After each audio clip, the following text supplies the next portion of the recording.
जय सिया राम, जय हनुमान। स्वागत है आपका आपके अपने श्री राम जी के YouTube चैनल साधना मार्ग में।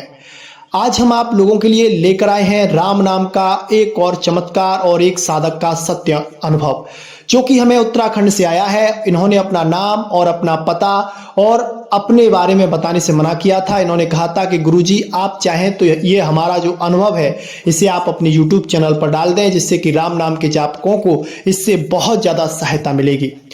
ये जो साधक थे ये पहले गायत्री मंत्र का अनुष्ठान करते थे, यानी कि इन्होंने 2 से 3 लाख बार गायत्री मंत्र का अनुष्ठान कर रखा था, विधि विधान से अनुष्ठान किया था।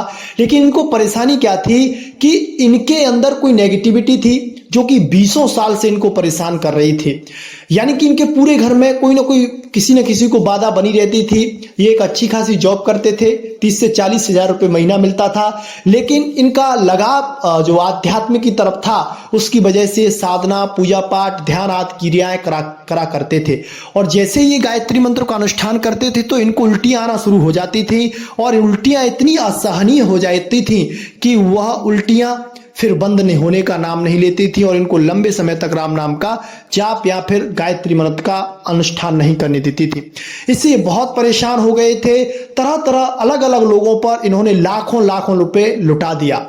यानी कि इन्होंने ऐसी ऐसी क्रियाएं करवाई जिनके बारे में इन्होंने विस्तार से हमें बताया था, लेकिन इस वीडियो में बताना संभव नहीं है। सारी क्रियाएं निष्फल हो गई, और इन्होंने एक नरसिंह भगवान के कोई उपासक थे, उनसे इन्होंने अपना एक अनुष्ठान करवाया, और उसमें इनका खर्चा लगभग 30,000 रुपए का आया था, जो कि अयोध्या के निवासी थे, जो नरसिंह भगवान का जिन्होंने अनुष्ठान किया था। तो उन्होंने अनुष्ठान अपनी विधि विधान से जो भी था उस हिसाब से किया, और इनको वहां पर बुलाया। और इसी चक्कर में, यानी कि इनके ऊपर जो नेगेटिविटी थी उसके चक्कर में इनका माइंड जो था अपसेट रहने लगा था, एक जगह पर स्थित नहीं रहता था, और इसी की वजह से इन्होंने अपनी जॉब से भी रिजाइन दे दिया था, यानी कि अपनी जॉब को भी छोड़ दिया था, और अपनी शुद्धि के लिए, आत्म कल्याण के लिए और अपने को ठीक करने के लिए निकल पड़े थे। तब इन्होंने एक जो नरसिंह भगवान के उपासक थे, जिन पर सिद्धि थी, उन्होंने इनके लिए अनुष्ठान किया। उससे एक दिन बाद, यानी कि जिस दिन इनका अनुष्ठान चल रहा था उससे एक दिन बाद ये हमसे मिले, और इन्होंने हमसे कांटेक्ट किया। कहा गुरुजी आप क्या हमारे बारे में चेकिंग करके बता सकते हैं, क्या आप हमें बता सकते हैं? तो हमने भी इनसे डिमांड की कि ऐसा है, हमारा चेकिंग का थोड़ा शुल्क रहता है, उसको आपको पे करना होगा।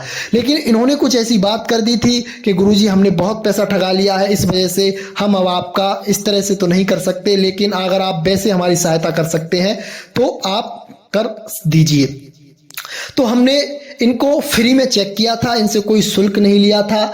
और जब हमने इनको चेक किया था तो हमने पाया था कि इन पर पितृ दोष का कार्य था। इनके पितृ मलिन थे, जो कि अकाल मृत्यु से मरे हुए थे, और वो इनके पेट में आकर बैठ गए थे। और इन पर जो क्रियाएं की गई थी, शमशानी क्रियाएं, अघोरी क्रियाएं या फिर और क्रियाएं की गई थी, उनका जो पूजा का जो फल था वह नेगेटिविटी से ग्रहण कर रही थी। और जैसे ही ये गायत्री मंत्र का अनुष्ठान करते थे, उसकी जो ऊर्जा थी वो क्षण होती थी, तो इनको उल्टियां होना शुरू हो जाती थी। और उल्टियां इतनी असहनीय हो जाती थी कि इनके, ये समझ लो, मरते नहीं थे, इनके सारे के सारे कर्म हो जाते थे।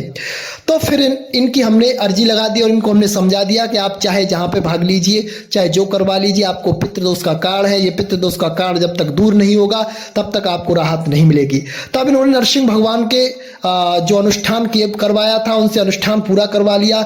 उसके बाद भी इनको कोई राहत नहीं मिली। फिर 2 से 3 दिन बाद इन्होंने क्या किया कि जो नरसिंह भगवान के उपासक थे उनसे इन्होंने कुछ गलत शब्दों में अपशब्द कह दिए थे। और उसके एक दिन बाद, उसी दिन हमने अर्जी लगाई थी, इनकी उसी दिन उनसे मुठभेड़ हुई थी। तो एक दिन बाद इनको क्या हुआ, सुबह 4 बजे जैसे ही ये जाप पर बैठे तो इनको बहुत बड़ी बड़ी उल्टियां हुई, और उल्टियों के माध्यम से इनको ऐसा लगा था कि इनके अंदर से जो चीज थी वो बाहर निकल गई थी।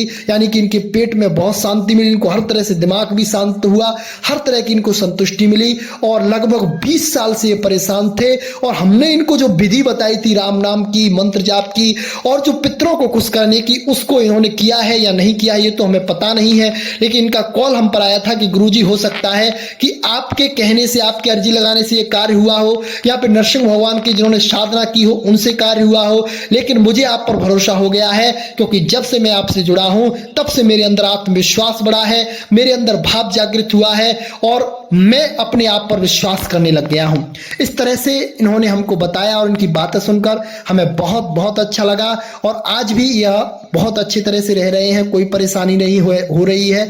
और इनकी जो भी परेशानी थी वह पितृदोष का कारण था, या फिर कोई और मसानी शमशानी क्रियाएं थी, कोई इनको ब्रह्म राक्षस ब्रह्म प्रेत बोलता था, पता नहीं क्या क्या बोलते थे। इनके दिमाग को बॉदरेशन में डाल दिया गया था, यानी कि इनके दिमाग की स्थिति गड़बड़ा गई थी हर तरह से। तब इनको हमसे जुड़ना हुआ। मेहंदीपुर बालाजी भी एक दो बार घुमाए थे, लेकिन इनको वहां से कुछ खास राहत नहीं मिली थी। और इन्होंने हमसे एक शब्द कहा था कि गुरुजी, हमने इसलिए आपसे कांटेक्ट किया था कि हमने सुना था कि जब तक बालाजी महाराज का कोई उपासक या राम नाम का उपासक हमारे बीच में आकर हमारे लिए कार्य नहीं करेगा, तब तक बालाजी महाराज हमारी विनती नहीं सुनेंगे। तो इसी बात पर हमने इनकी अर्जी लगा दी थी। बालाजी महाराज ने इन पर कृपा की। इनका 20 साल का पुराना संकट तत्क्षण दूर हो गया, मात्र से 2-3 दिन के अंदर, और ये बहुत अच्छी तरह से रह रहे हैं, जॉब भी कर रहे हैं, और इनसे हमारी बातें भी होती रहती हैं, और बहुत अच्छे हैं, स्वभाव के अच्छे हैं, और कर्म यानी कि भगवान पर बिलीव करने वाले, भगवान पर भरोसा करने वाले हैं। तो हम भी आप लोगों से कहते हैं, अगर आप पे कोई तंत्र मंत्र जादू टोना क्रिया भूत प्रेत बाधा जो कोई भी नेगेटिविटी है, अगर उसको हटाना है तो आप ओम नमः शिवाय ओम मंत्र का जाप कीजिए, राम नाम का सहारा लीजिए, और किसी के चक्कर में ना पड़े। धंधे खोरों से तो दूर रहें, जो 50,000 1 लाख जाने कितने कितने लोगों की मजबूरियों का फायदा उठाते हैं, ऐसे लोगों से दूर रहेंगे तो आपके जीवन में लाभ होगा, आपको राहत मिलेगी। हो सके तो आप ऐसे लोगों के संपर्क में आए जो कि धार्मिक कार्य करते हो, आपसे कुछ सहयोग राशि भी लें तो आपका वो सहयोग राशि जन कल्याण में जाए, जनता में लगे, और लोगों का उससे भला हो तो आपका भी भला होगा, और आपके जीवन में प्रकाश आएगा, और आपके जीवन में सारी खुशियां आपको प्राप्त होंगी। हम बालाजी महाराज से ऐसी प्रार्थना करते हैं कि हमारे साधना मार्ग के जितने भी सदस्य हैं उन सभी का जीवन सुखमय हो जाए, उनको जो भी मनोकामना हो सारी मनोकामना पूरी हो जाए। बालाजी महाराज ऐसी इन पर कृपा करें। आज के लिए बस इतना ही, मिलते हैं आपसे बहुत जल्दी एक ऐसी नई जानकारी के साथ। तब तक के लिए जय सिया राम, जय जय हनुमान।